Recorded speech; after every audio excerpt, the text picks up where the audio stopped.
Everyone, I'm Kayla. Just want to give you a quick demo video about how to use all these Canam tools. As you prepare your tools, make sure to keep the ends of your tools in the bucket of water while they're in use.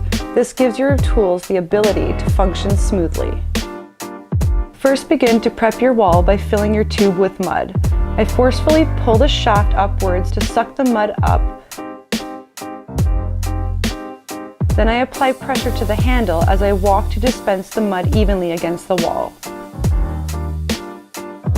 Next, I grab my tape holder and I tape it all the way across the wall. As you can see, I use my knife to dab the tape into the corner. Once the tape is stuck onto the corner, I use the roller to bed the tape against the wall.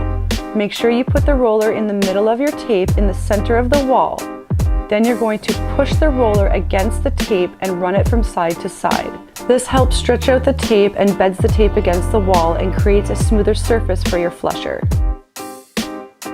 Once the tape is bedded against the wall, you then run your flusher across the tape. Once again, you're going to start with your flusher in the middle of your tape in the center of the wall. Make sure you apply enough pressure on your flusher so that it glides nicely across the tape. You flush in one direction, then you are going to hook your corner and flush in the opposite direction. This will give you one smooth flush in one run.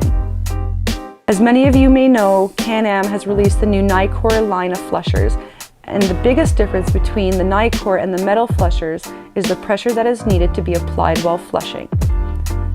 Nicor flushers require a lot more pressure because the nylon material creates more friction against the wall and requires a bit more force and a bit more patience to ensure the same results.